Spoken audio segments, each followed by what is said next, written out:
আবহাওয়ার যে পরিস্থিতি সেটা কিছুটা ভালো, যে কারণে তিস্তার পানি এখনো বিপদসীমার থেকে দূরে অবস্থান করছে। আমরা একটু সিরাজগঞ্জে যেতে চাই, সহকর্মী ইউসুফ দেওয়ান রাজুকে দেখতে পাচ্ছি। রাজু, একটু বলবেন আসলে সিরাজগঞ্জে যমুনার পানির চিত্রটা লালমনিরহাটের তিস্তার ঠিক উল্টোটা। যমুনার পানি এতটা বেড়েছে, বলা হচ্ছে ঝুঁকিতে 31টি ইউনিয়ন রয়েছে, যেটা বন্যায় তলিয়ে যেতে পারে। এখন পর্যন্ত সেই 31টি ইউনিয়নের আপডেট কি? সেখানকার মানুষদেরকে নিরাপদে রাখা গেছে কিনা? প্রশাসন আসলে ব্যবস্থা কি নিচ্ছে? আবহাওয়ার খবরটা বলবেন। রাকিব, গত এক সপ্তাহ ধরে উজান থেকে নেমে আসা পাহাড়ি ঢল ও ভারী বর্ষণে সিরাজগঞ্জের যমুনা নদীর পানি অব্যাহত গতিতে বৃদ্ধি পাচ্ছে। ফলে যে যমুনার চিরচেনা রূপ, সেই যমুনার তাণ্ডব কিন্তু শুরু হয়েছে সিরাজগঞ্জ সদর উপজেলা সহ 5টি উপজেলায়। আমি এখন দাঁড়িয়েছি সিরাজগঞ্জের শহরকাহাট পয়েন্টে। গত 24 ঘন্টায় কিন্তু এই শহরকাহাট পয়েন্টের পানি 1 সেন্টিমিটার বৃদ্ধি পেয়েছে।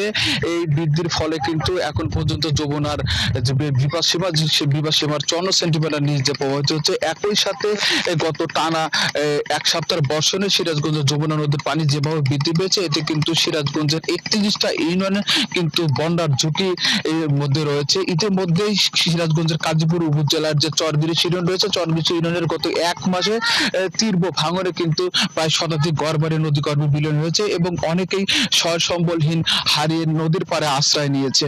একই সাথে যদি বলি যে কাজীপুর, সিরাজগঞ্জ সদর, বেলকুচি, চোহালি এবং এনায়তপুরে এবং চোহালিতে কিন্তু তীব্র ভাঙন শুরু হয়েছে। এতে কিন্তু মানুষ সয় সম্বল হারিয়ে নদীর তীরে আশ্রয় নিলেও কিন্তু তারা সেই নদী রক্ষা বাঁধের উপরে কিন্তু আস্থা রাখতে পারছেন না, কারণ পানি উন্নয়নের বোর্ডের যে একটা তদারকি, সেই তদারকি কিন্তু নিয়ে বললে চলে। একই সাথে যারা গৃহহীন হয়েছে, বাড়িঘর নদীগর্ভে বিলীন হয়েছে, তারা কিন্তু এখন পর্যন্ত কোনো সরকারি ভাবে ত্রাণ সহায়তা পায়নি।